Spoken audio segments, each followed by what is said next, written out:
మహాకృపను బట్టి జనవరి మాసములో మీ ప్రాంతానికి నేను నడిపించబడ్డాను. 68వ రక్షణ సువార్త సభకి మరలా దైవజనులు నరేష్ అన్న గారికి ఏం ఆలోచన వచ్చిందో తెలియదు, కానీ మరలా 74 రక్షణ సువార్త సభకి నన్ను ప్రేమతో ఆహ్వానించిన అన్నకి, అలాగే అక్కగారికి, వారి కుటుంబానికి ప్రత్యేకమైన వందనాలు తెలియజేస్తున్నాం. అలాగే చేరువచ్చిన మీకు, సంఘ పెద్దలకు, ఇటు పక్కన దైవజనులు కూడా ప్రత్యేకమైన వందనాలు, యవనస్తులు కూడా మంచి వందనాలు తెలియజేస్తున్నాం. అలాగే ఇప్పుడు దాకా సంగీతముతో దేవుని ఆరాధిస్తూ ఉన్న అన్నలు అందరికి కూడా ప్రత్యేకమైన వందనాలు. మీకు అన్ని విషయాలు అన్న చెప్పాడు, ఇంకా నేను చెప్పాల్సింది ఏమి లేదు. ఒక చిన్న ఉదాహరణ చెప్పి వాక్యానికి వెళ్తా. ఒకరోజు దేవుని వాక్య భాగాన్ని చెప్పటానికి ఆదివారం పూట పాస్టర్ గారు బలిపీఠం ఎక్కుతున్నాడంట. ఆ బలిపీఠానికి వాక్యం చెప్పడానికి ఆయన వాక్యాన్ని ఇంచుమించు 2-3 గంటలు చెప్పాడంట ఈ వారం. అప్పుడు మీలాంటి విశ్వాసులు ఏమన్నారంటే, పాస్టర్ దగ్గరికి వెళ్ళి, అక్క అన్న చాలా సమయాన్ని తీసుకుంటున్నాడు కాబట్టి సమయాన్ని కొంచెం తగ్గించమనక్క, మా వల్ల కావట్లేదు, కూర్చోలేకపోతున్నామని చెప్పారంట. సరేనని ఈ పాస్టర్కి పోయి పాస్టర్ అని చెప్పిందంట, అయ్యా విశ్వాసులు ఇసుక్కుంటున్నారు, కొంచెం ఒక 2.5 గంట చదువుతున్నావు కాబట్టి ఆ 1.5 తగ్గించుకుంటే 1 గంట చెప్పమందంట. ఇతను ఏమంటాడంటే, నేను కూడా ట్రై చేస్తున్నాను ముగించాలని, కానీ ఇక్కడికి ఎక్కిన తర్వాత ఏమైందో తెలియదు కానీ అది సాగుతూ వెళ్ళిపోతుంది అన్నాడంట. సరే అలా కాదు, కానీ ఈ వారం నీకు ఒక ప్రత్యేకమైన విధానం ఇస్తాను, ఈసారి సమయాన్ని తగ్గించుకుని చెప్పయ్యా అని చెప్పిందంట. అప్పుడు సరేనని ఆదివారం రెడీ అయ్యాడు. ఎందుకు ఆ రోజు సూట్ వేసుకోవాలనిపించింది పాస్టర్ గారికి. ఇంట్లో ఉన్నది పాత సూట్ ఒకటి తీసుకొచ్చి ఇలా వేసుకుంటుంటే ఆ గుండి ఊడిపోయిందంట. దాన్ని తీసుకుని జోబులో పెట్టుకున్నాడు. ఇప్పుడు పాస్టర్ అమ్మ గారు వెళ్ళి అంటుంది, అయ్యా నువ్వు వేదిక మీదకి వెళ్తున్నావు కాబట్టి నువ్వు వాక్యాన్ని చెప్పేటప్పుడు ఒక చాక్లెట్ నోట్లో పెట్టుకో, ఒక చాక్లెట్ నోట్లో పెట్టుకో. చాక్లెట్ ఎంతసేపు ఉంటుంది నోట్లో చెప్పాలి? మహా అయితే ఒక అరగంట, అంతకుమించి ఎక్కువ ఉండదులే. సరేనని పాస్టర్ గారు వచ్చి ప్రార్థన చేశాడంట. ఆ ప్రార్థన ఏమో ఆమె నెలక ఆంతను జోబులో ఉన్నదాన్ని నోట్లో వేసుకున్నాడంట. ఇంకంతే, ఆ బొగ్గను పెట్టుకున్నాడు. ఆ బొగ్గను పెట్టుకునే ఇంచుమించు 6 గంటలు వాకింగ్ చెప్పాడంట. తీరా బయటకు వచ్చి చూస్తే నోట్లో చాక్లెట్ లేదు, గుండి ఉందంట. అలానే నాకు ఇచ్చిన సమయాన్ని బట్టి 8:38 నిమిషాలు సమయాన్ని అయితే నాకు అయ్యగారు చెప్పలేదు, కానీ ఆ సమయాన్ని తగ్గట్టు నేను కూడా ముగిస్తాను. దేవునికి స్తోత్రం, హల్లెలూయా. మంచిది. బైబిల్ గ్రంథంలో నుంచి కీర్తనల గ్రంథము 80వ అధ్యాయము, కీర్తనల గ్రంథము 80వ అధ్యాయము 8 నుంచి 14 వాక్య భాగాల్ని మనం చదువుకుందాం. చదవండి.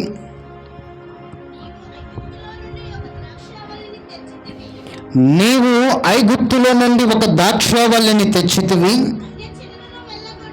అన్యజనులను వెళ్ళగొట్టి దాన్ని నాటితివి, దానికి తగిన స్థలము సిద్ధపరిచితివి, దాని వేరు లోతుగా పారి అది దేశమంతటా వ్యాపించును, దాని నీడ కొండలను కప్పెను, దాని తీగలు దేవుని దేవదారు వృక్షములు ఆవరించును, దాని తీగలు సముద్రము వరకు వ్యాపించును, యూఫ్రటీస్ నది వరకు దాని రెమ్మలు వ్యాపించును. త్రోవను నడుచువారందరూ దాన్ని తెంచివేయినట్లు దాని చుట్టూనున్న కంచులను నీవెలా పాడు చేసితివి.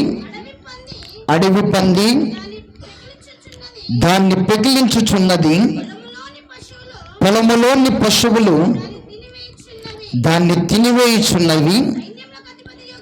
సైన్యములకు అధిపతియగు దేవా, ఆకాశముల నుండి మరలా చూడుము, ఈ ద్రాక్షావల్లిని దృష్టించుము. దేవునికి స్తోత్రం, హల్లెలూయా. ప్రార్థన చేసుకుందాం. ప్రభువా, నీ వందనాలయ్యా. ఇదిగో నాయన తండ్రి, నీ వాక్య భాగానికి వెళ్తుండగా కొద్ది నిమిషాలు నీ దాసుని నిలబెట్టి మాట్లాడండి. బిడ్డలకు అర్థం రీతిలో బోధించుటకు ప్రభువా మీరు సహాయం చేయండి. చెబుతున్న ప్రతి మాట బిడ్డ హృదయాలు ఆకర్షింపబడిన ఆయన నీ వైపు చూసి నిన్ను ఆరాధించే వారిగా ప్రతి బిడ్డతో ప్రభువా మీరే నిలబెట్టి మాట్లాడండి తండ్రి. నీ కొందనాలు, నీ ఆత్మ ద్వారా నడిపించండి. నా పక్షాన మీరే ఉండండి తండ్రి. నీ కొందనాలు. ఎన్నిక లేని వాడిని ప్రభువా, ఒట్టి వాడిని నాయన తండ్రి, ఇదిగో ప్రభు నాయన తండ్రి, నీ వాక్కుని నాయన ప్రకటిస్తుండగా ప్రతి హృదయం తాకబట్టడానికి సహాయము దయచేయమని యేసయ్య పరిశుద్ధ నామములో అడిగి వేడుకుంటున్నాం తండ్రి, ఆమేన్. ఈ వాక్య భాగాన్ని మనం గమనించినట్లయితే ఈ కీర్తన గ్రంథకర్త ఈ గ్రంథాన్ని వేదనతో రాస్తూ ఉన్నాడు.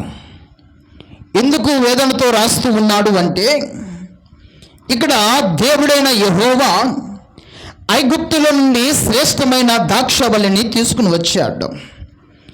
ఈ శ్రేష్టమైన ద్రాక్షవల్లిని తీసుకుని వచ్చి అన్యజనులను వెళ్ళగొట్టి దానికి తగిన స్థలాన్ని దేవుడు సిద్ధపాటు చేశాడు. అయితే ఆ శ్రేష్టమైన ద్రాక్షవల్లి దేవుడు తెచ్చేటప్పుడు కారు ద్రాక్షాన్ని తీసుకుని రాలా, లేకపోతే చేదైన అనుభవంలో ఉన్న ద్రాక్ష చెట్టును తీసుకుని రాలా.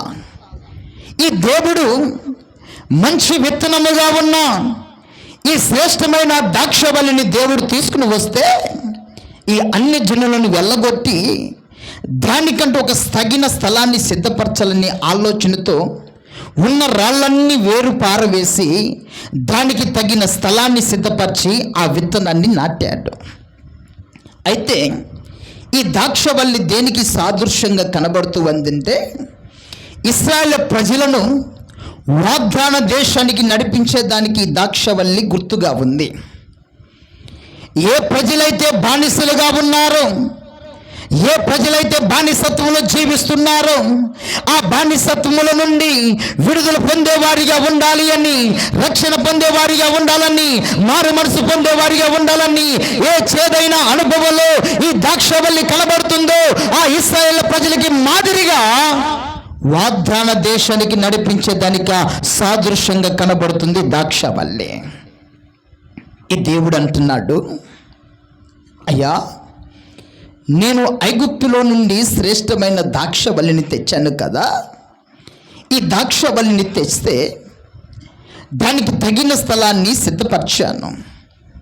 సంవత్సరాలు తరబడి ఆ చెట్టుకి ఏదైతే కావాలో అన్ని విధాలుగా నేను సమకూర్చుకుని, అన్ని విధాలుగా ఆ చెట్టుకి ఏదైతే కావాలో అన్ని విధాలుగా నేను సమకూర్చాను. అయితే ఇంచుమించు యూఫ్రటీస్ నది నుండి మధ్యధర సముద్రం వరకు ఇంచుమించు చరిత్ర గ్రంథకాలు చెప్పే మాట ఏంటంటే 1200 కిలోమీటర్లు తిరిగి దాన్ని చుట్టూ కంచి వేసిన వాడిగా ఈ దేవుడు కనబడుతూ ఉన్నాడు. ఏ ద్రాక్షావల్లి కోసమైతే దేవుడు ఆలోచన చేసి దానికి తగిన స్థలాన్ని దేవుడు సిద్ధపరిచిన తర్వాత దినాలు గడిచే కొంది, రోజులు గడిచే కొంది ఆ చెట్టు కూడా దాని కొమ్మలు కూడా వ్యాపించడం ప్రారంభిస్తూ ఉన్నాయి. అయితే ఏ మనుషుడు కూడా ఈ ద్రాక్ష తోటలోకి రాకూడదు అని దాన్ని చుట్టూ దేవుడైన యెహోవా కంచి వేశాడు. ఈ కంచి వేసిన తర్వాత దినాలు గడుస్తూ ఉన్నాయి. అయితే ఒకరోజు ఆ ద్రాక్ష చెట్టు దగ్గరికి వెళ్ళి దేవుడు చూసి, ఈ చెట్టు చూడగానే ఎంతో శ్రేష్టమైన ద్రాక్షవల్లి నేను తెచ్చాను కాబట్టి అది బహుగా ఫలించింది, బహుగా అభివృద్ధి చెందింది. ఈ అభివృద్ధి చెందిన ద్రాక్షవల్లికి కాయలు కాసాయి. అయితే ఈ దేవుడైన యెహోవా ఏమనుకుంటాడంటే, ఆ చెట్టు దగ్గరికి వెళ్ళి ఒక కాయ కోసుకుని తిందామనే చూసేసరికల్లా అది కారు ద్రాక్షాన్ని ఇచ్చింది. ఏ ద్రాక్షాన్ని? కారు ద్రాక్షాన్ని. ఈ కాయ ఇలా ఉందేమో, నేను వేసింది మంచి విత్తనము కదా, నేను నాటింది మంచి విత్తనము కదా, ఈ చెట్టు ఇలా ఉందేమో, ఈ కాయ ఇలా ఉందేమో, సరే ఇంకొంచెం ముందుకు వెళ్దాం. ఇంకొంచెం ముందుకు వెళ్ళి ఇంకొక కాయని కోసి చూద్దామంటే కాకరగా ఎంత చేదుగా ఉందో అంత చేదుగా మార్చబడింది. 1200 కిలోమీటర్లు తిరిగి కంచెను వేసిన దేవుడే ఫలము లేని దానిగా ఆ చెట్టు కనబడుతూ ఉంది. ఆ ఫలాలు చూసి కారు ద్రాక్ష కాసిన చెట్టుగా కనబడుతుందంటే ఆ దేవుడు ఏడుస్తున్నాడు. ఎలా ఏడుస్తున్నాడో తెలుసా? యెరూషలేము నివాసులారా, రండయ్యా రండి, ఈ ద్రాక్షవల్లి విషయమై న్యాయము తీర్చుటకు రండయ్యా. నేను ఐగుప్తులో నుండి శ్రేష్టమైన ద్రాక్షవల్లి నేను తెస్తే ఇది కారు ద్రాక్షను ఇచ్చింది. దానికోసం ఎంతో ప్రయాసపడ్డాను, రాత్రి మగలు కష్టపడ్డాను. దాని చుట్టూ 1200 కిలోమీటర్లు తిరిగి దాని చుట్టూ నేను కంచి వేస్తే ఇది కారు ద్రాక్షలు ఇచ్చిందయ్యా, ఈ కారు ద్రాక్షలు ఇచ్చిందయ్యా. నేను ఏం అన్యాయం చేశాను? ఆ ఇశ్రాయేలు ప్రజల్ని దేవుడు పిలుస్తూ ఉన్నాడు. ఓ యెరూషలేము నివాసులారా, రండి రండి రండి, ఈ ద్రాక్షవల్లి విషయమై న్యాయము తీర్చడానికి రండి అని దేవుడు పిలుస్తుంటే మీలాంటి ప్రజలు అంటున్నారు, అయ్యా నీవే సర్వాధికారి వైతివి, నీవే సమస్తాన్ని సృష్టించిన వాడి వైతివి, నీకేమి మేమేమి న్యాయము తీర్చాలి అని ఆ ప్రజలు మాట్లాడుతుంటే దేవుడు ఏమి చెప్పాలో అర్థం కాని పరిస్థితిలో, దేవుడు ఏమి చేయాలో అర్థం కాని పరిస్థితిలో దుఃఖపడుతున్నాడు, వేదన చెందుతున్నాడు దేవుడైన యెహోవా. ఇదొక సందర్భం. అయితే ఇవి దేనికి సాదృశ్యంగా కనబడుతుందంటే ఇశ్రాయేల్ ప్రజలకి సాదృశ్యంగా కనబడుతుంది. ఇంకొకటి సంఘముగా ఉన్న వారికి సాదృశ్యంగా కనబడుతుంది. మూడోది విశ్వాసులకు, దేవుని సేవకులైన మాకు సాదృశ్యంగా కనబడుతుంది ఈ ద్రాక్షవల్లి విషయమై. ఎలా అంటే దైవజనుడు రాత్రింబగలు కష్టపడి ప్రయాసపడి భారము కలిగి వేదన చెందుతూ, అయ్యో ఒక్క ఆత్మైన రక్షింపబడాలి, మారు మనసు పొందాలి, మార్పు చెందాలి, ఇదిగో ఈ ప్రజలను దేవుని రాజ్యంలో కట్టబడాలి, దేవుని రాజ్యంలో ఉండాలి, ఒక్క వ్యక్తి అయినా రక్షణ పొంది దేవుని రాజ్యంలో ఉండాలని ఒక దైవజనుడు సంఘాన్ని నడిపిస్తూ రాత్రింబగలు ప్రయాసపడుతూ కష్టపడుతూ ఉంటే ఈ ప్రజలు ఎలా ఉన్నారో తెలుసా? యెషయా గ్రంథంలో రాయబడిన మాట చదువుకుందామా? యెషయా గ్రంథం 1వ అధ్యాయము 6వ వాక్య భాగాన్ని మనం చదువుకుందాం. చదవండి.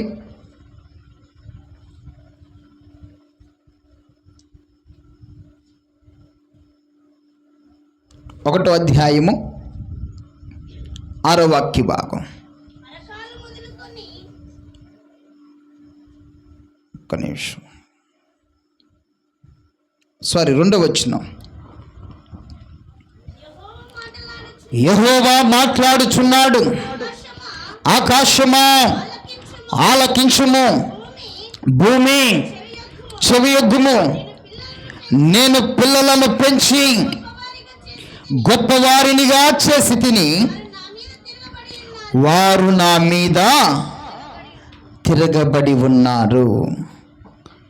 ఏ సేవకుడైతే రాత్రింబగలు ప్రయాసపడుతున్నాడో, కష్టపడే తత్వం దైవజనులో కనబడుతూ ఉందో, ఏ ప్రజలైతే ఇశ్రాయేలు ప్రజలు బానిసత్వంగా ఉన్నారో, మోషే చేతులను ప్రజలకు అప్పగిస్తే ఆ ప్రజలను బానిసత్వం నుండి విడుదల పొందేవారిగా, బానిసత్వం నుండి రక్షణ పొందేవారిగా ఆ ప్రజలను ఆ బానిసత్వం నుండి విడుదల చేస్తే ఈరోజు అదే ప్రజలు తిరుగుబాటు చేసేవారిగా కనబడుతూ ఉన్నారు.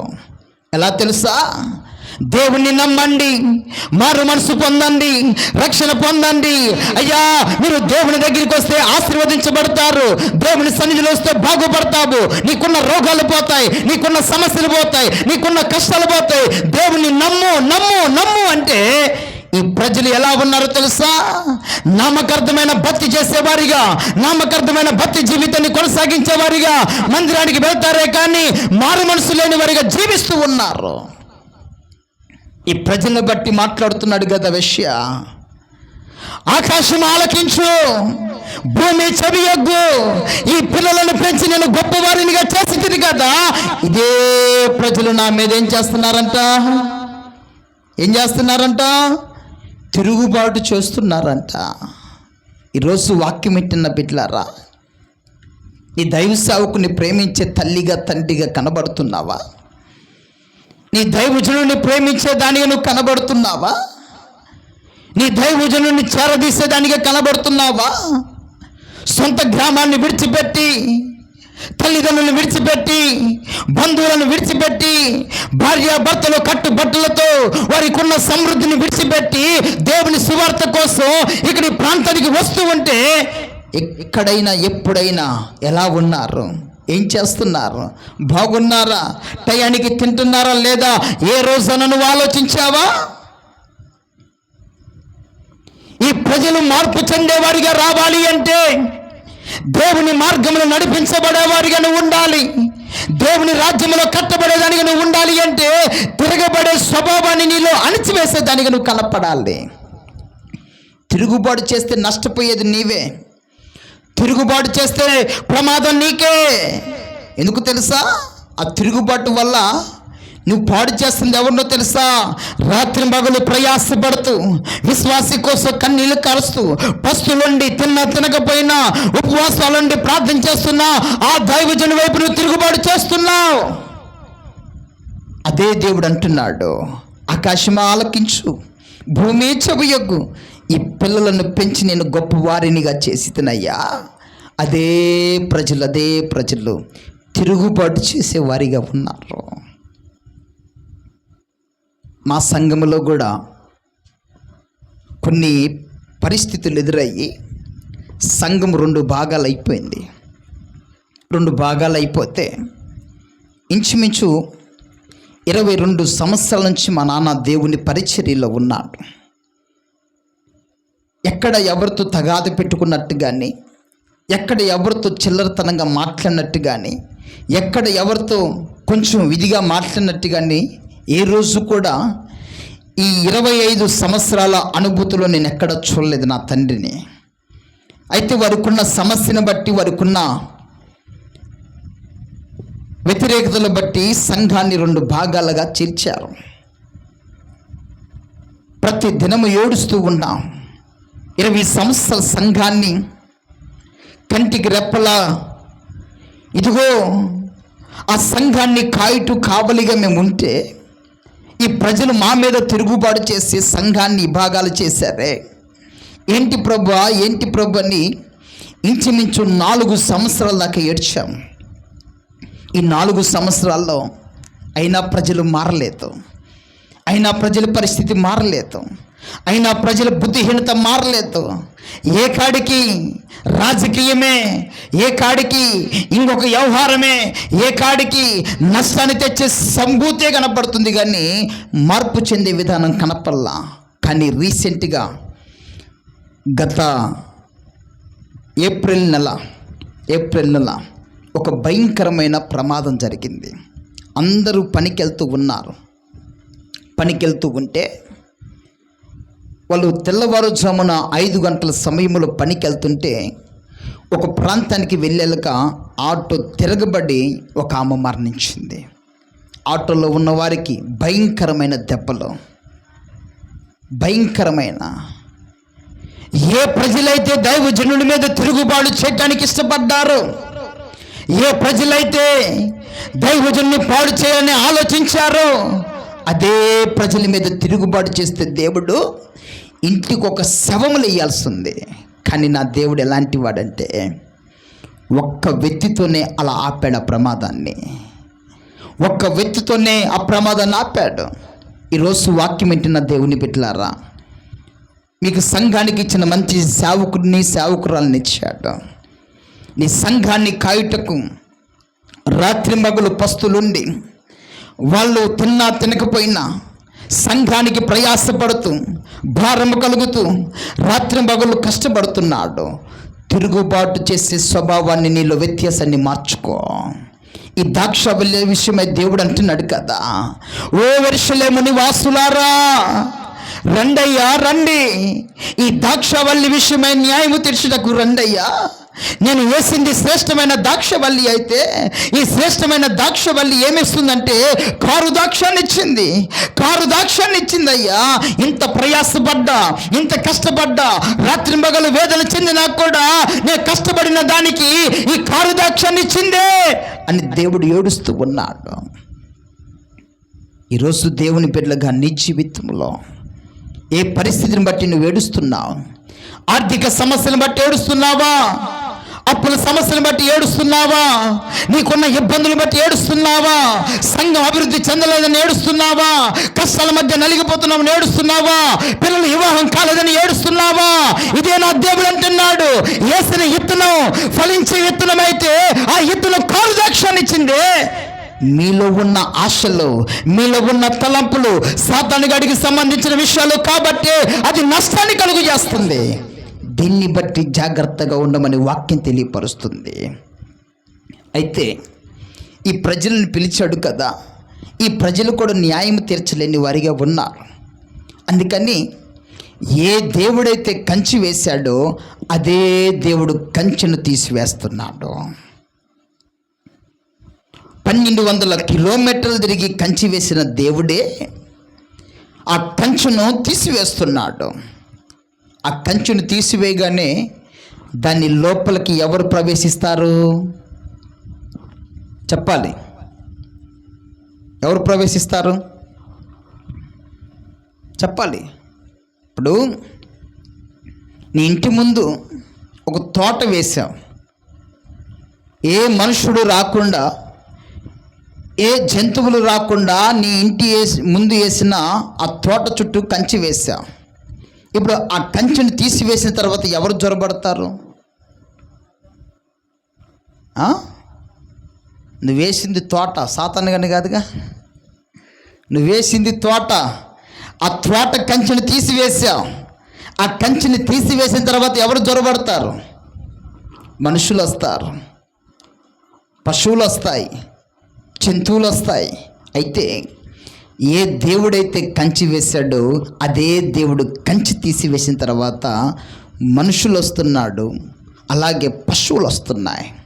ఎలా వస్తున్నాయో తెలుసా? ఈ మనుషులు వచ్చిన వారేమో కొమ్మలను విరుచుకుని వెళ్తున్నారు, పశువులు వస్తూ తమ ఆకులు తినిపోతూ ఉన్నాయి. అప్పుడు చెట్టు ఎలా మారుతుంది? ఎలా మారుతుంది? ఏందమ్మా ఇది బొమ్మల్లా చూస్తున్నారు?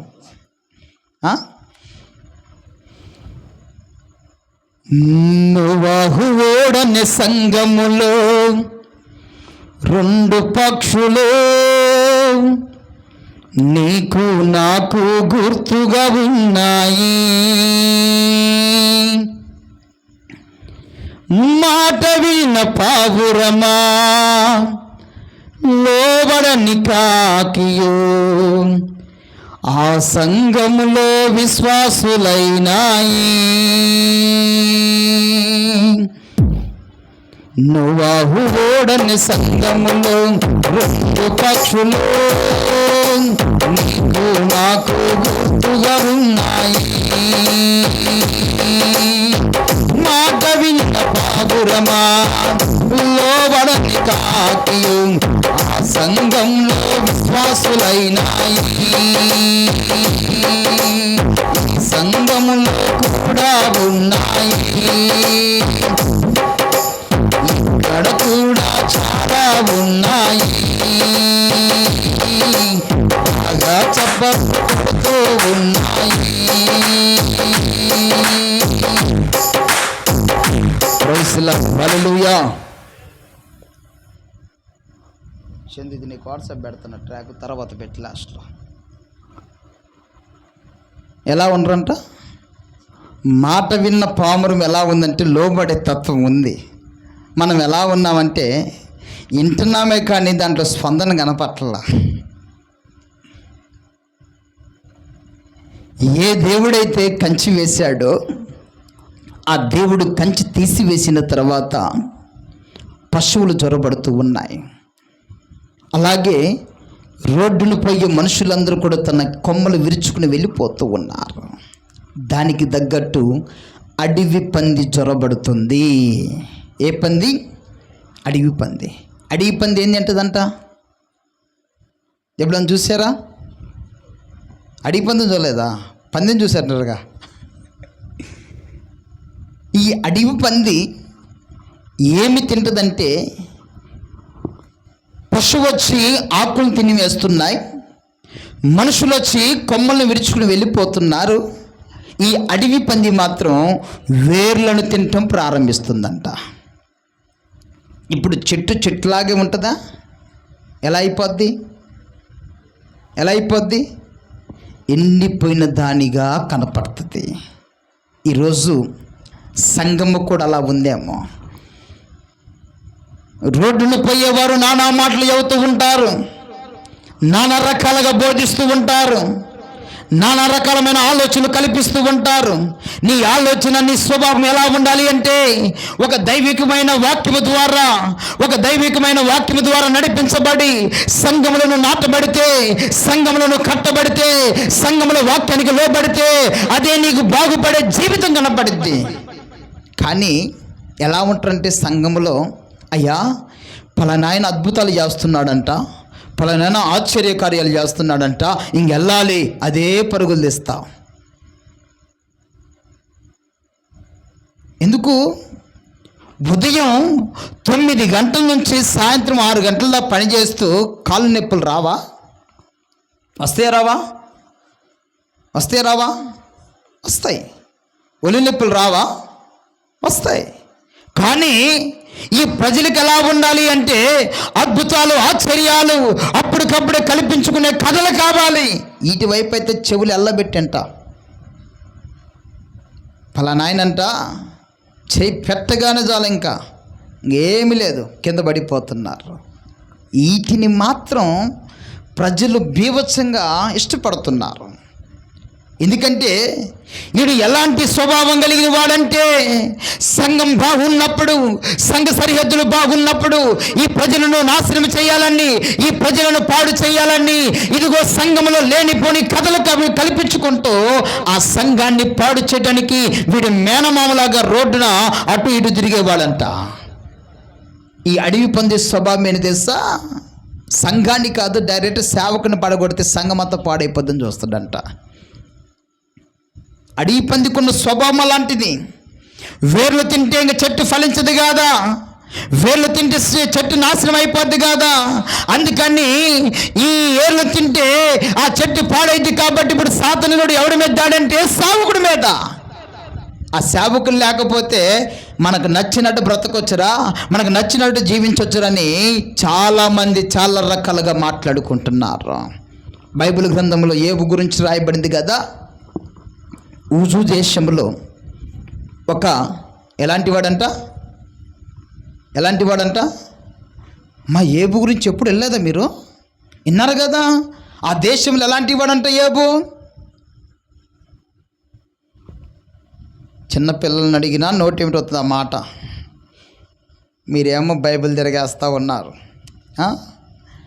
ఊజు దేశంలో యోబు ఎలాంటి వాడంటే ఒక యథార్థవంతుడిగా ఉన్నాడు, నీతిమంతుడిగా ఉన్నాడు, పరిశుద్ధుడిగా కనబడుతున్నాడు. తన పిల్లల కోసం తెల్లవారుజామున లేచి ప్రార్థించేవాడిగా యోబు కనబడుతున్నాడు. ఈరోజు మీ పిల్లల కోసం ప్రార్థించే తల్లులు ఎంతమంది ఉన్నారు? మీ పిల్లల కోసం తెల్లవారుజామున లేచి కన్నీళ్ళు కార్చే తల్లులు ఎంతమంది ఉన్నారు? మీ పిల్లల కోసం రాత్రి మగలు ఏడ్చి, అయ్యా నా పిల్లోడు ఇలా ఉండాలి, బాగుపడాలి, ఇదిగో ఆర్థికంగా కాదు, సమస్యల మధ్య కాదు, నా కొడుకు ఎప్పటికైనా దేవుని సన్నిధిలో ఎదిగేవారిగా ఉండాలని ఏ తల్లిదండ్రులైనా తమ పిల్లల కోసం ఉదయాన్నే లేచి ప్రార్థన చేసే తల్లులు ఎంతమంది? 1, 2, 3, 10 మంది కనపడుతున్నారు. మిగతా వాళ్ళకి పిల్లలు ఇష్టం లేదా? పిల్లలు ఇష్టం లేదా? నా గర్భఫలం రాలేదంటే ప్రార్థన చేయమని దైవ సేవకుడు చెబుతుండేవి. అయ్యా గర్భఫలం లేక 20 సంవత్సరాలు అయిపోయింది, గర్భం తెరవాలి, ఉపవాసం ఉండంటే ఆయన ప్రార్థన చేయి. ఒకవేళ కార్యం జరగలేదనుకో, ఈ పాస్టర్ దగ్గర కూడా అద్భుతాలు లేవనుకుంటా, ఈ పవర్ లేదనుకుంటా, ఇంకొక వ్యక్తిని ఎత్తుక్కుందామని పోయే వాళ్ళు ఎంతమంది లేరు?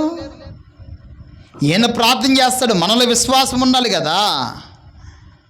ఆయనకేమి నీకోసం కన్నీళ్ళు కారుస్తాడు, ప్రార్థన చేస్తాడు, భయాన్ని చెబుతాడు. ప్రభు ఎదుటికి వస్తే నీకు కార్యం జరిగిద్ది, ప్రభు దగ్గరికి వస్తే నీ జీవితం మారుతుంది, ఆయన ప్రతీది చెబుతాడు. మనం ప్రార్థన చేయం, ఎందుకంటే మేము పాస్టర్ని చెప్పాం కదా. ఆ పాస్టర్ని చెబితే ఆయనే ప్రార్థన చేస్తాడు కాబట్టి మన ఎట్టని తిరగచ్చు. ఒక తల్లికి 22 సంవత్సరాల పిల్లలు లేక, 22 సంవత్సరాల పిల్లలు లేకపోతే ఎంతోమంది దైవ సేవకులు వెళ్తున్నారు. వీళ్ళు ఎలా చూస్తున్నారంటే ఆర్థికమైన ఇబ్బందులు చూస్తున్నారు, అంటే డబ్బును చూస్తున్నారు. సంఘ భారం లేదు, సేవ భారం లేదు, డబ్బును మాత్రమే చూస్తున్నారు, ఎంత వస్తాయి అనేది ఆలోచన చూస్తున్నారు. కానీ సంఘం అభివృద్ధి చెందటం వల్ల ఆ ప్రాంతంలో ఇంచుమించు 23 మంది గర్భఫలాలు లేకుండా ఉన్నారు. ఒకళ్ళు కాదు, ఇద్దరు కాదు, 23 మంది. అయితే అక్కడ 4 సంఘాలు ఉన్నాయి, 1 కాదు 4 సంఘాలు ఉన్నాయి. మనం రీసెంట్గా దేవుని దర్శనం ప్రకారం 2022 సంవత్సరంలో దర్శనం వచ్చింది నాకు, ఆ ప్రాంతానికి వెళ్ళమని. అక్కడ ఎలా ఉందంటే, ఓ పక్క పురుషుడు వాక్యాన్ని బోధిస్తున్నాడు ఆ సంఘములో, ఈ యువతల పక్క సంఘములేమో స్త్రీ మాత్రమే బోధిస్తూ ఉంది. అయితే ఆ ప్రాంతానికి నేను పరిచర్య చేయడానికి వెళ్ళానంట. పరిచర్య చేస్తూ ఉన్నాను, యవన బిడ్డలు చేసినట్టు పరిచర్య చేస్తున్నాను, సాపలేస్తున్నాను, సౌండ్ సిస్టమ్ పెడుతున్నాను. అయితే ఈ యవనస్త్రాలు అడిగిందంటూ వాక్యం చెప్పే తల్లి, మీలో ఎవరైనా దేవుని వాక్యాన్ని చెప్పేవారు ఎవరైనా ఉన్నారంటే అందరూ మొక్కలు చూసుకుంటున్నారు. మా ఫ్రెండ్స్ అన్నారు, అరే నువ్వు వాక్యాన్ని చెబుతావు కదని ఆంతును ముందుకు దోశారు. వెళ్ళి వాక్యాన్ని చెప్పా. ఆ వాక్యం చెప్పటంతో అందరూ మార్పు చెందారు. అయ్యా ఇదిగో మా ప్రాంతానికి ప్రతి ఆదివారం నువ్వే రావాలని చెప్పారు. లేచి చూసా, ఎవరు లేరు, నాకు బీరువా కనపడుతుంది ఇంటి ముందు. ఇదేంటి అని ఆలోచన చేస్తే నేను మా అమ్మకి వెళ్ళి చెప్పి దర్శనాన్ని చెప్పగానే, సరే దేవుడు ఎక్కడో సంఘాన్ని ఇవ్వబోతున్నారా, ప్రార్థించే దేవుడు ఇస్తాడంటే, ఆ దర్శనం వచ్చిన సరిగ్గా 1 వారానికి మా అక్కగారు ఫోన్ చేశారు, మా నాన్న వాళ్ళ చెల్లెలు. 1 వారం నా దగ్గరికి రావాలయ్యా, వాక్యం చెప్పాలి అని చెప్పగానే దేవుని మహాకృపను బట్టి ఆ ప్రాంతానికి వెళ్ళి వాక్యాన్ని చెప్పాను. దేవుడు అన్ని విధాలుగా ఆ ప్రాంతంలో సభలు పెట్టడానికి దేవుడు కృప చూపించాడు. మా సంఘానికి వచ్చే 2 తల్లులకు దేవుడు గర్భఫలాన్ని ఇచ్చాడు. దేవునికి స్తోత్రం, హల్లెలూయా. అద్భుతం అనేది, ఆశ్చర్యం అనేది మన చేతిలో ఏమీ లేదు. ఒకటే, విశ్వాసముతో ప్రార్థన చేయి, విశ్వాసముతో దేవుని అడుగు, విశ్వాసముతో దేవుని దగ్గర కన్నీళ్లు కార్చి ప్రార్థన చేస్తే ఆయన నీకు సహాయం చేస్తాడు. ఆయన ఎదుట నువ్వు నిలబడి అడుగు. అందుకే ఆ ఊజు దేశంలో యథార్థవంతుడిగా ఉన్నవాడు, నీతిమంతుడిగా ఉన్నవాడు, ప్రార్థనాపరుడిగా ఉన్నవాడు తన పిల్లల కోసం తెల్లవారుజామున లేచి తమ పిల్లల కోసం ప్రార్థించేవాడిగా నిలబడ్డాడు. అందుకే ఏ చుట్టూ దేవుడు కంచి వేశాడు. సాతానుగాడు జ్వరపడ్డా, సాతానుగాడు ఎన్నో సమస్యలు పెట్టినా, ఆర్థికంగా నష్టపోయినా, ఆస్తులు కోల్పోయినా, బిడ్డలను కోల్పోయినా దేవుణ్ణి విడిచిపెట్టకుండా ఆయన పాదాల దగ్గర నిలబడ్డాడు. కాబట్టి ఆయన 3 తరాలుగా దేవుడు ఆశీర్వదించడం ప్రారంభించాడు. దేవునికి స్తోత్రం, హల్లెలూయా. ఈరోజు దేవుని బిడ్డగా నీ జీవితం ఎలా ఉంది? నీ పిల్లల కోసం ప్రార్థించేవారిగా నువ్వు నిలబడుతున్నావా? మొరపెట్టేదానిగా నువ్వు నిలబడుతున్నావా? కన్నీళ్ళు కార్చేదానిగా నిలబడుతున్నావా? ఈరోజు చాలా మంది యవన బిడ్డల జీవితంలో ఏ తల్లిదండ్రులు చూసేది ఏంటంటే తమ పిల్లలను ఎలా ఆడుతున్నారంటే ముద్దాడుతున్నారు. ఏదంటారు కదా, ఏమంటారంటే బాగా చూసుకోవటం ఏమంటారు అయ్య గారు? తమ పిల్లల్ని గారాబం. ఈ పిల్లలను బాగా గారాబం చేస్తారు. ఈ గారాబం చేస్తాం వల్ల వాడు ఎలా తిరుగుతున్నాడో, ఎలా బ్రతుకుతున్నాడో, ఏ విధంగా జీవిస్తున్నాడో, ఏ విధంగా బ్రతుకుతున్నాడో కూడా తెలియట్లే ప్రజలకి. వీళ్ళు అనుకుంటారు మా కొడుకేం బ్రహ్మాండంగా ఉన్నాడయ్యా అని, మా కొడుకేం బాగా బ్రతుకుతున్నాడో నువ్వు అనుకుంటున్నావు. వాడు ఏ విధంగా బ్రతుకుతున్నాడో, ఏ విధంగా జీవిస్తున్నాడో నీకు అర్థం కావటంలా. బైబిల్ గ్రంథంలో నాబాల్ అని ఒక వ్యక్తి ఉన్నాడు. ఈ వ్యక్తి అబీగేలుని వివాహం చేసుకుంటే, ఆ అబీగేలు వివాహం చేసుకున్నప్పుడు ఈ అబీగేలు తల్లిదండ్రులు చెప్పారంట, అమ్మా కర్నేలులోని నాబాలు ఆస్తిపరుడిగా ఉన్నాడు, ధనవంతుడిగా ఉన్నాడు, మంచి పేరు సంపాదించుకున్న వాడిగా ఉన్నాడు, మంచి ప్రఖ్యాతి కలిగిన వాడిగా ఉన్నాడు. ఈ అబీగేలా నువ్వు నాబాల్ని పెళ్లి చేసుకుంటే బాగుపడతావు, సంతోషంగా ఉంటావు, సంతోషంగా జీవిస్తావని లేనిపోని మాటలు చెప్పి తమ తల్లిదండ్రులు అబీగేలును నాబాలుకి ఇచ్చి పెళ్లి చేశారు. ఆ పెళ్లి చేసుకున్నాక తెలిసింది వీడు మోటివాడు, దుర్మార్గుడు, ప్రతిరోజు తాగొచ్చి పడుకుంటున్నాడు అని. నా భర్త చేతగాని వాడు, నా భర్త దేనికి పనికిరాని వాడిగా కనబడుతున్నాడు. ఎలా కనబడుతున్నాడు తెలుసా? అయ్యా ఆస్తిపరులను వివాహం చేసుకుంటే, భాగ్యవంతులను వివాహం చేసుకుంటే వీడు దుర్మార్గుడై, మోటివాడై ప్రతి దినము తాగొచ్చి మొత్తుగా పడుకున్నాడని చెబుతుంది. ఏ భార్య అయినా తమ భర్త గురించి అలా చెప్పిద్దా? ఈ అబీగేలు చూడటానికేమో సుందరదై కనబడుతుంది, రూపవశై ఉంది, సుబుద్ధి కలిగినదై ఉంది. తల్లిదండ్రులు చేసిన తప్పు వల్ల, తల్లిదండ్రులు చేసిన ఆస్తిని బట్టి ఆమె జీవితం సర్వనాశనం అయిపోయింది. ఈరోజు దేవుని బిడ్డగా నీ జీవితం కూడా అలా ఉందేమో. చెదరగొట్టబడిన జీవితాన్ని ఏ దేవుడైతే కంచె తీసివేశాడో అదే దేవుడు ఆ కంచెను తీసివేసి బ్రతిమలాడుతున్నాడు. ఈరోజు నీ బ్రతుకును బట్టి కూడా దైవజనుడు బ్రతిమలాడుతున్నాడు. అయ్యా ఇంకా నువ్వు మారకపోతే, ఇంకా నీ బ్రతుకు మారకపోతే, ఇంకా నీ జీవితం మారకపోతే, దేవుని ఎద్దుకు రాకపోతే నీ బ్రతుకు ఎన్ని నిందలు, ఎన్ని అవమానాలు భరిస్తావయ్యా. దేవుని ఎద్దుకు రాయని ప్రతి దినము దైవజనుడు హెచ్చరికిస్తాడు. ఇంకా నీ మార్పు చెందవా? ఇంకా నువ్వు మారు మనసు పొందవా? ఆర్థికంగా ఎందుకు ఇబ్బంది పడుతున్నావు? కష్టాల మధ్య ఎందుకు ఇబ్బంది పడుతున్నావు? ఎందుకు నువ్వు నష్టపోతున్నావు? నీకు అర్థం కావట్లేదా? కారణం ఏంటి?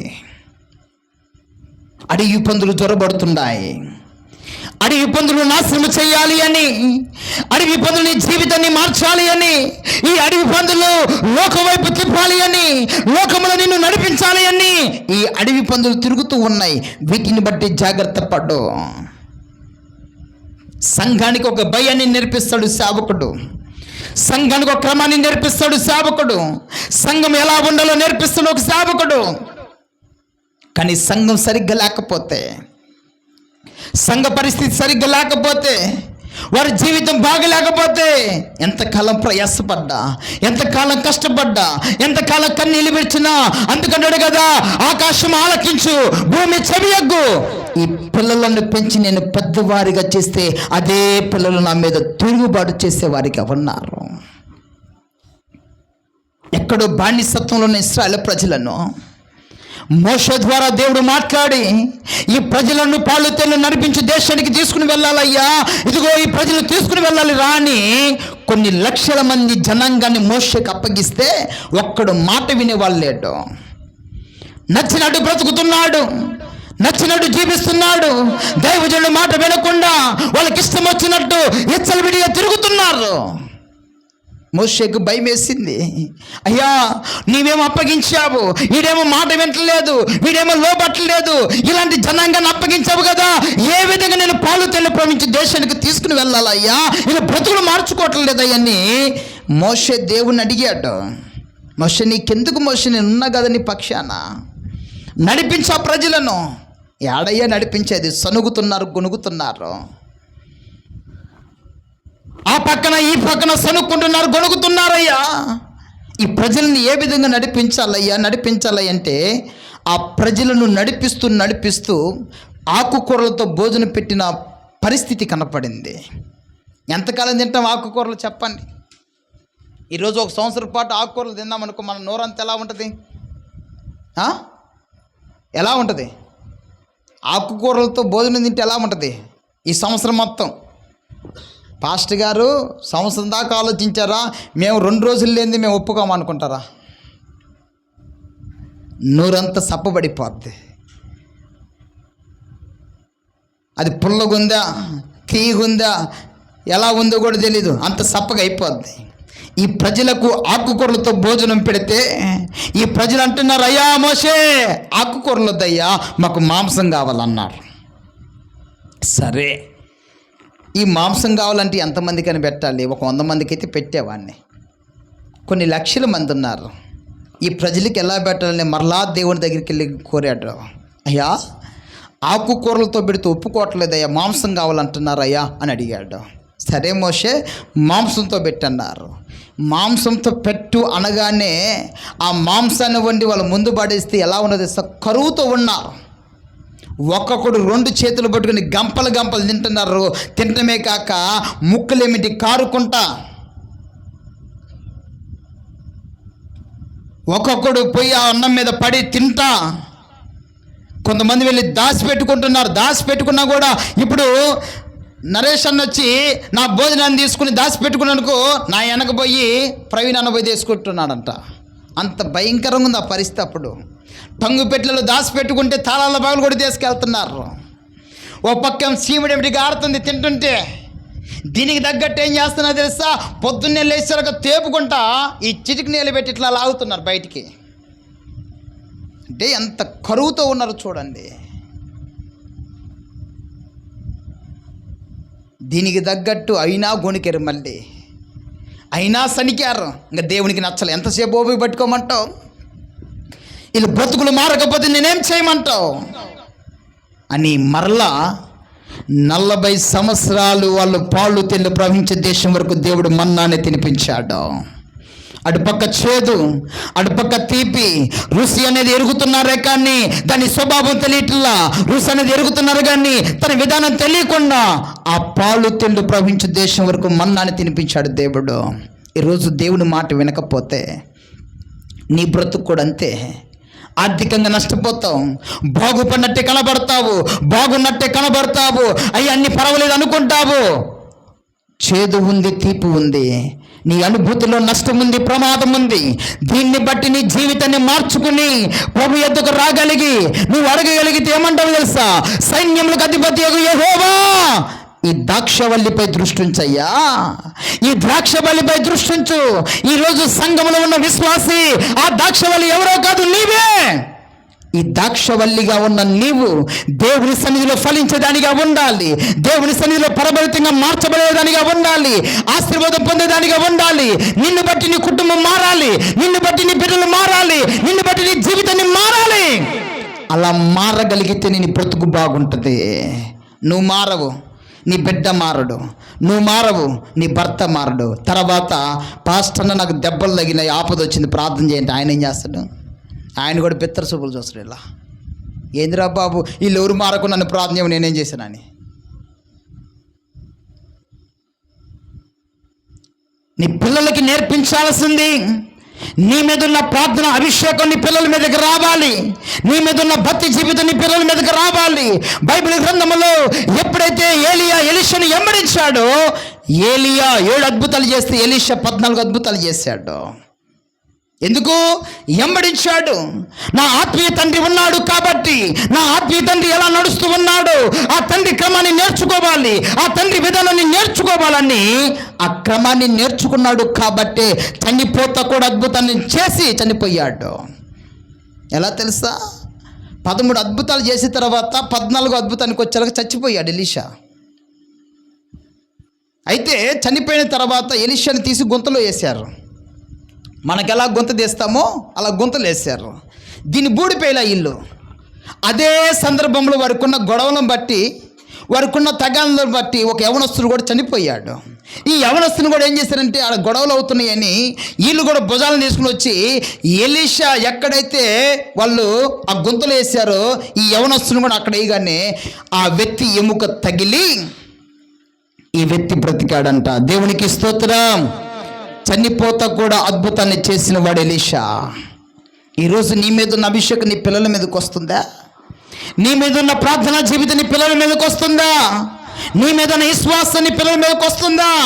ఈరోజు దేవుని సన్నిధిలో ఎదుగుతున్నాను అంటే, పరిచర్యలో ఎదుగుతున్నాను అంటే, భక్తి జీవితంలో ఎదుగుతున్నానంటే చిన్న వయసు నుంచి మా జేజియా మా తండ్రి గారు నేర్పించిన క్రమం, అది పద్ధతి, నేర్పించిన విధానం. ఉదయాన్నే తెల్లవారుజామున 5 గంటలు లేచి 2 అధ్యాయాలు బైబిల్ చదవాలి. 2 అధ్యాయాలు బైబిల్ చదవాలి. 1 కాదు, 2 అధ్యాయాలు చదవాలి. తెల్లవారుజాములు లేచి చదివితేనే బయటికి పంపిస్తాడు. ఒకవేళ ఆ టయానికి లేకుండా నేను మంచం మీద పడుకున్నా కూడా నీళ్ళు పోసి లేపుతాడు. బైబిల్ చదవాలి, బైబిల్ చదవాలి అని అలా నేర్పిస్తూ వచ్చాడు. అయితే దినాలు గడిచే కొంది, వయసు వచ్చే కొంది, అప్పుడు దాకా దేవుడు అని తెలియదు, బైబిల్ చదవ కూడా సరిగ్గా రాదు. ఏందో చదవాలి కదా, 2 అధ్యాయాలు చదివేసి వెళ్ళిపోయేవాడిని. 2 అధ్యాయాలు చదివి వెళ్ళిపోయేవాడిని. పిల్లలతో క్రికెట్ అని అలా వెళ్ళిపోతూ తిరిగేవాడిని. అయితే 10వ తరగతి దాటిన తర్వాత ఇంటర్మీడియట్కి వచ్చా. ఇంటర్మీడియట్కి వస్తే నేను రేపల్లె క్రిస్టియన్ కాలేజీలో చదువుతున్నా. అంటే ఫస్ట్ నుంచి కూడా నేను చదివింది బైబిల్ కాలేజీలో, బైబిల్ స్కూల్లోనే. అయితే రేపల్లె క్రిస్టియన్ కాలేజీలో చదువుతూ ఉంటే ఒక సందర్భంలో నేను ఒక అమ్మాయిని ఇష్టపడ్డా. ఆ అమ్మాయికి చెప్పా, కాదంది. వయసు తెలియదు కదా, జ్ఞానం లేదు కదా, అలాంటి పరిస్థితులు ఏం చేయాలో అర్థం కాల.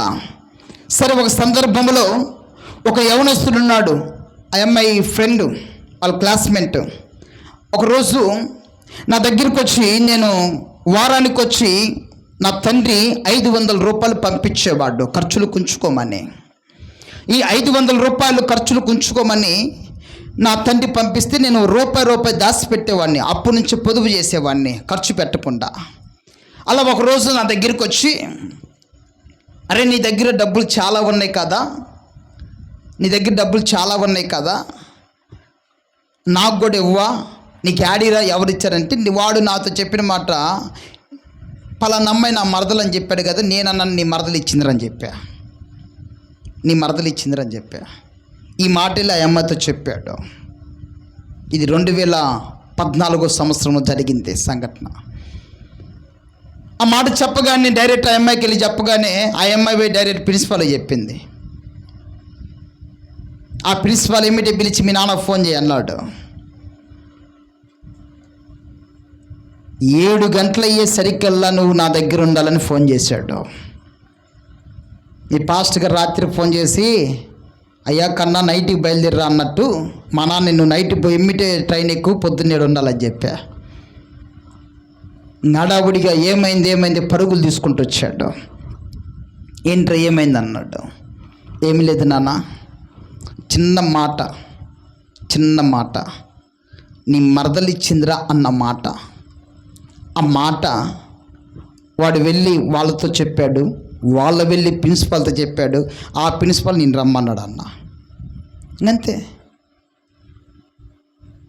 సరేనని ప్రిన్సిపాల్తో మాట్లాడుతూ ఉన్నా.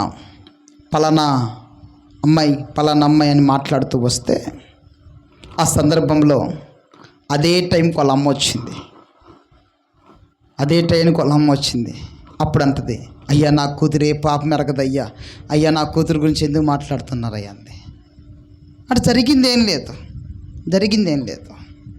అయితే నా తండ్రి ఒకటే చెప్పాడు, తెలుసో తెలియకో తప్పు పట్టినట్టు కనబడుతుందిరా వాళ్ళ దృష్టిలో, ఇది ఒక ఆడపిల్లంటూ కరెక్ట్ కాదు, తప్పు అయితే అయింది కానీ వెళ్ళి కాళ్ళు పట్టుకోమని చెప్పాడు.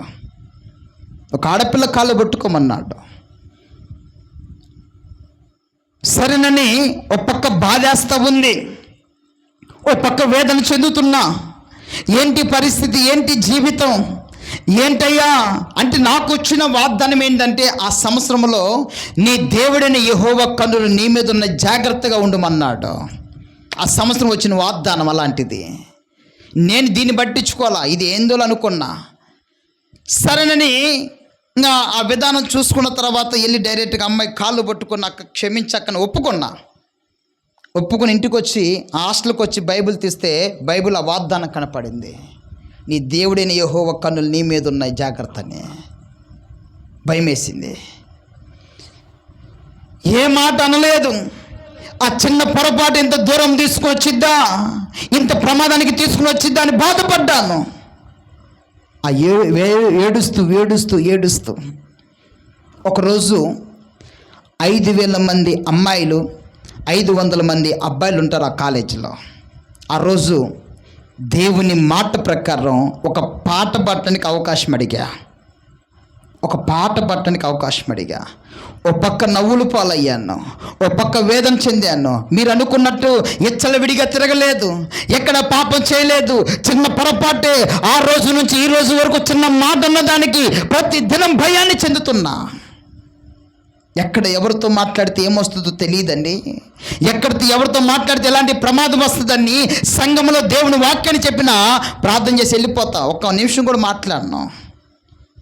ఎలాంటి ప్రమాదం వెంటాడిద్దో, ఎలాంటి సమస్యకు తీసుకుని వచ్చిద్దో, ఈ బాధనే భరించలేను, ఈ సమస్యనే భరించలేను అనుకుని ప్రార్థన చేస్తాను, వెళ్ళిపోతా. తల దించానంటే మందిరంలో మళ్ళీ వాక్యం అయిపోయేదాకా తల ఎత్తను. అలాంటి పరిస్థితి నుంచి స్పెషల్ సాంగ్ అడిగా పాడటానికి. అటుపక్క బాధ, ఇటుపక్క వేదన, అటుపక్క తండ్రి వేదన అన్నీ కల్పించుకొని దేవుడిచ్చిన తలంతును బట్టి ఎవరు లేక ఒంటరిని ఆ పాట పాడానమ్మా. అదే 5,000 మంది క్షమాపణ కోరేవాడిగా దేవుడు మార్చాడు. దేవునికి స్తోత్రం, హల్లెలూయా. ఈరోజు నీ దేవుడు ఎలాంటి వాడో తెలుసా? ఏ ప్రజల మధ్య అయితే నిందించబడ్డావో, ఏ సమస్యల మధ్య అయితే నిందించబడ్డావో, ఏ కష్టాల మధ్య అయితే నిందించబడ్డావో, ఎవరు నిన్ను చులకన చేశారో, ఎవరు నిన్ను ఏలెత్తి చూపించాడో అదే ప్రజల మధ్య తల ఎత్తేవాడిగా నా దేవుడు చేశాడు. ఆ రోజు నుంచి ఈ రోజు వరకు దేవుడంటే భయం వచ్చేసింది, దేవుడంటే భయం తెలిసింది. అప్పటి నుంచి ఈ రోజు వరకు జాగ్రత్త పడుతూ వచ్చా.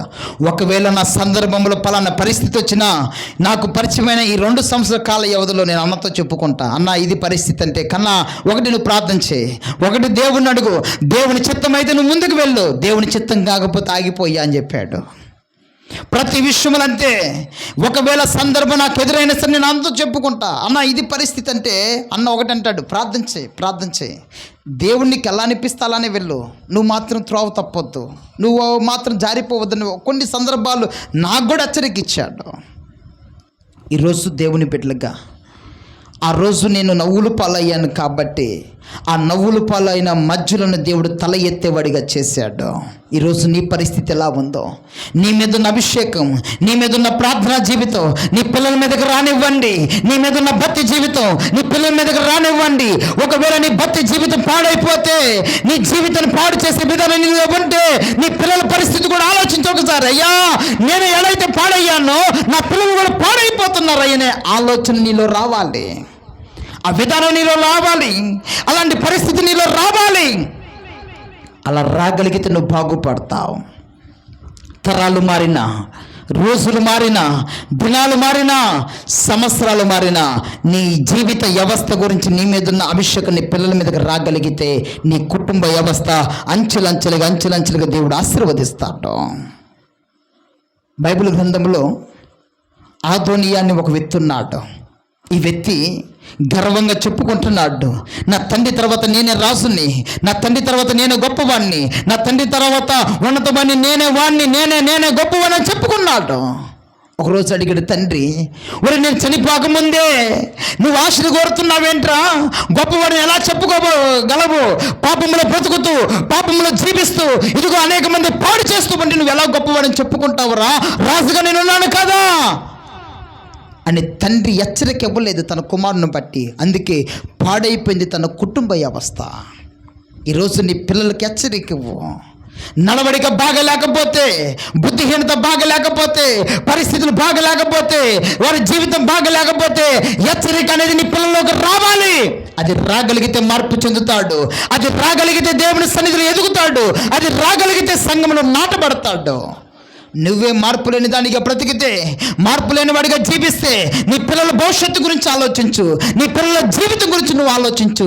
నీ స్థితిగతులు, నీ ఆలోచన మార్చేది ఒకే ఒక్క దేవుడు, నీవు నేను ఆరాధిస్తున్న ఒకే ఒక్క దేవుడు. ఆ దేవుని వైపు నువ్వు చూడగలిగితే నీ పరిస్థితిని అంతా దేవుడు తీసివేస్తాడు. దేవునికి స్తోత్రం, హల్లెలూయా. ఏ దేవుడైతే కంచి వేశాడో అదే దేవుడు కంచిని తీసివేసి ఏడుస్తూ ఉంటే ఆ దేశాన్ని బట్టి, ప్రాంతాన్ని బట్టి అడుగుతున్నాడు కదా, సైన్యములకు అధిపతి యెహోవా ఈ ద్రాక్షవల్లిపై దృష్టించు. ఈరోజు నీ పిల్లల భవిష్యత్తుని బట్టి కూడా నువ్వు దృష్టి పెట్టాలి. నీ పిల్లల భవిష్యత్తుని బట్టి కూడా నువ్వు ఆలోచన చెయ్యాలి. నేను ఎన్నో సంఘాలు తిరిగా, ఎన్నో ప్రాంతాలకు వెళ్ళా. అయితే మీకు ఇచ్చిన దైవజనుడు ఒక క్రమాన్ని నేర్పిస్తున్నాడు. మీ పిల్లలకి పరిచర్య ఎలా చేయాలో, ఎలా ముందుకుండాలో, ఎలా ఏ విధంగా కొనసాగించాలో అన్ని ప్రాంతాలు తిరిగినా కానీ ఈ క్రమాన్ని నేను ఎక్కడ చూడలేదు. కానీ మీ దైవజనుడు మాత్రం మీ పిల్లలకు మంచి క్రమాన్ని నేర్పిస్తున్నాడు. ఒకవేళ నీ పిల్లలు మాట వినకపోతే ఆయన చేతిలో పెట్టండి. నీ పిల్లలు రాబోయే దినాల్లో ఉన్నతమైన ఆశీర్వాదాన్ని పొందుకునే వారిగా దేవుడు దీవించునుగాక. ఆమేన్. ప్రార్థన చేసుకుందాం. స్తోత్రం. అందరం లేచి పడదాం. ప్రభువా నీకే స్తోత్రాలయ్యా, జీవాధిపతి నీకే స్తోత్రం. సర్వశక్తిమంతుడా నీకే స్తోత్రాలు. ఇదిగో ప్రభువా, ఐగుప్తు నుండి శ్రేష్టమైన ద్రాక్షవల్లిని తీసుకొచ్చావు కదా, కారు ద్రాక్షాలు ఇచ్చిన ద్రాక్షవల్లి. ఇదిగో ప్రభువా, మీరు ఎంతగా ఏడుస్తూ ఉన్నారో, ఎంతగా శ్రమ పడిపోతున్నారో, ఎంతగా దుఃఖాన్ని కలుగు చేస్తున్నారు. ఇదిగో ప్రజలు పిలుస్తున్నారు కదా, ఇశ్రాయేలు ప్రజలను యెరూషలేము నివాసులారా రండయ్యా, రండి. ఈ ద్రాక్షవల్లి విషయమై న్యాయం తెలిసినకి రండయ్యా, ఈ ద్రాక్షవల్లి విషయమై న్యాయం తెలిసినకి రండయ్యా. ఈరోజు నీ జీవితంలో అడవి పంది లాంటి స్వభావం కలిగిన మనుషులు ఎదురవుతూ ఉంటారు, రోడ్డును పోయే మనుషులు ఎదురవుతూ ఉంటారు. తల్లి జాగ్రత్త. నువ్వు ఆత్మీయంగా ఎదగాలి అంటే, ఆత్మీయంగా సంఘంలో కట్టబడాలి అంటే నీకు ఒక మంచి సేవకునిచ్చాడమ్మా. ఆత్మల భారం కలిగిన సేవకునిచ్చాడు, ఆత్మల భారం కలిగిన సంఘాన్ని దేవుడిచ్చాడు. ఇదిగో ఆ సేవకుడి వైపు నువ్వు తిరుగు, ఆ సేవకుని ప్రేమించు. ఇదిగో నీకోసం రాత్రి పగలు కష్టపడేవాడమ్మా, రాత్రి పగలు ప్రయాసపడేవాడమ్మా, రాత్రి పగలు నీ ఎదుట ప్రార్థన చేసేవాడమ్మా. ఇదిగో లోకంలో చాలా మంది మనుషులు ఎదురవుతారు. సంఘం భారం కలిగిన సేవకుని వైపు నువ్వు చూడగలిగితే ఆ సంఘం, నీ కుటుంబం బాగుంటుంది, నీ బిడ్డలు దీవెనకరంగా మార్చబడతారు. ఇదిగో శ్రేష్టమైన దానిగా నువ్వు వర్ధిల్లుతావు. దేవుని వైపు చూడు. ఆ తగిన స్థలాన్ని సిద్ధపరచడానికి మంచి విత్తనాన్ని విత్తిన దేవుడే న్యాయం తీర్చమని అడుగుతున్నాడు కదా. ఈరోజు తల్లి, ఎక్కడ నీ బ్రతుకు పాడైపోయిందో, ఎక్కడ నీ జీవితం పాడైపోయిందో, ఎక్కడ నీ పిల్లల జీవితాలు పాడైపోతున్నాయో దేవుని వైపు తిరిగమ్మా, దేవుని వైపు తిరుగు. ఇదిగో ఆకాశం ఆలకించు, భూమి చదివెద్దు. ఈ పిల్లలను పెంచి పెద్దవారినిగా చేసిందయ్యా, నా మీద తిరుగుబాటు చేసేవారిగా ఉన్నారు. ఈరోజు తల్లి, నువ్వు తిరుగుబాటు చేసే స్వభావంలో బ్రతుకుతున్నావా? దేవుని మాటకు లోబడి నీ పిల్లలను దేవుని సన్నిధిలో ఉంచేవారిగా ఉన్నావా? నువ్వు కూడా మారి నీ భర్తను మార్చుకునేదానిగా బ్రతుకుతున్నావా? ఒక్కసారి నువ్వు ఆలోచన చేయి. ఇదిగో దేవుని వైపు తిరుగు, దేవుడితో మాట్లాడు. ప్రభువుని అడుగు, అయ్యా నా బ్రతుకు బాగలేకపోతే, నా స్థితి బాగలేకపోతే, నా జీవితం బాగలేకపోతే నాయనా ఇంకా నా ప్రతి జీవితం దూరంగా ఉందేమో, నా స్థితిగతులు దూరంగా ఉన్నాయేమో. ఒక్కసారి నువ్వు ఆలోచన చేయి. నీ చేతులచే ఆమోది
వెలిగి ఉన్నావు.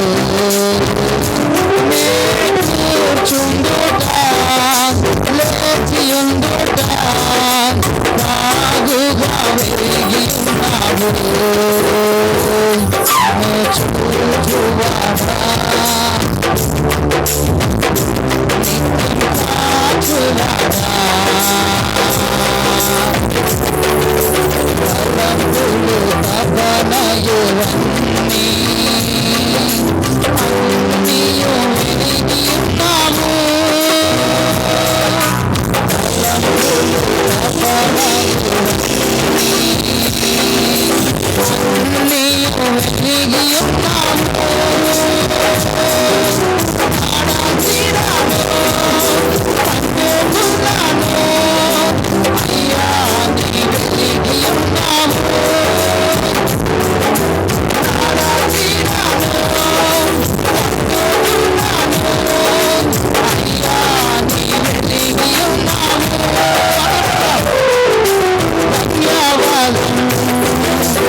చూచువాడా ధన్యవాదం.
తపనయువన్నీ అన్నియు వెలిగియున్నావు.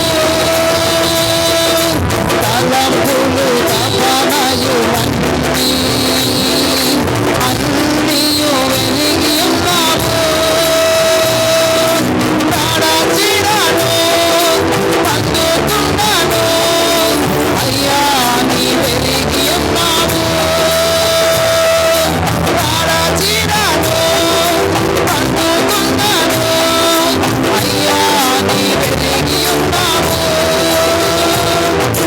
ధన్యవాదం యేసు రాజా, ధన్యవాదం యేసు రాజా. నన్ను చూచువాడా, నిత్యం కాచువాడా,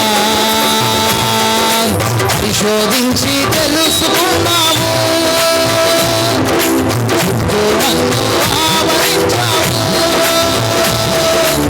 కూర్చుండుట, లేచియుండుట, బాగుగా వెలిగి ఉన్నావు.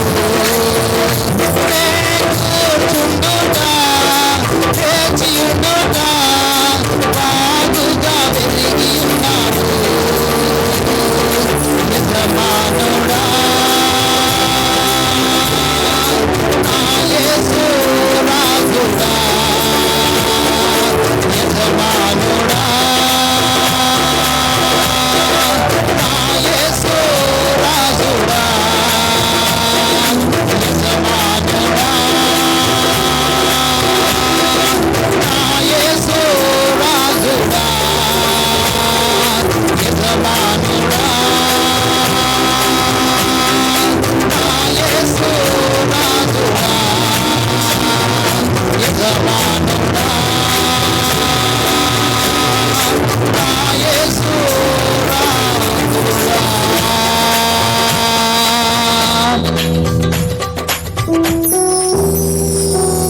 ఈ శ్రేష్టమైన ద్రాక్షవల్లిని దేవుడు తెచ్చాడు. అదే శ్రేష్టమైన ద్రాక్షవల్లి కారు ద్రాక్షనిచ్చి ద్రాక్షవల్లిగా మార్చబడింది. ఈరోజు వాక్యం ఉన్న సంగమా, నువ్వు ఏ ద్రాక్షవల్లిగా బ్రతుకుతున్నావు? సంఘములో ఉన్న నీవు కారు ద్రాక్షనిచ్చే సంఘముగా ఉన్నావా? మంచి ఫలాన్నిచ్చే ద్రాక్ష సంఘముగా కనబడుతున్నావా? ఈరోజు వాక్యం నీతోనే మాట్లాడింది కదా. ఇంకా నీ బ్రతుకు మార్చుకోకపోతే, ఇంకా నీ జీవితం మార్చుకోకపోతే, ఇంకా నీ స్థితి మార్చుకోకపోతే, ఇదిగో ఈ రక్షణ సువార్త సభ నీ కోసమే పడుతుంది. దైవజనుడు ప్రతి నెల ఏర్పాటు చేస్తున్నాడంటే ఎంతో ఖర్చుతో, ఎంతో భారముతో కూడి ఏర్పాటు చేస్తున్నాడు. తల్లి, నువ్వు ఆలోచించావా? నా కోసం ఇంత భారము కలిగి వారికి ఉన్నా లేకపోయినా ఇంత ప్రయాసపడుతున్నారు. ఇంకా ఎందుకు నా బుద్ధి మారలేదు? ఇంకా ఎందుకు నా బ్రతుకు మారలేదు? ఇంకా ఎందుకు నా జీవితం మారలేదు? ఒకసారి ప్రభుతో మాట్లాడు.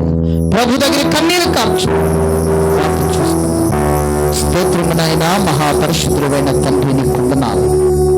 ప్రతి వరకు ప్రభా నీ రెక్కల కింద భద్రపరిచి, ఇదిగో ప్రభా ఈ 74వ రక్షణ సువార్త సభకునైనా ఈ విధంగా నన్ను అద్భుతంగా నడిపించిన దేవానికి స్తోత్రాలు చెల్లిస్తున్నాము నాయన.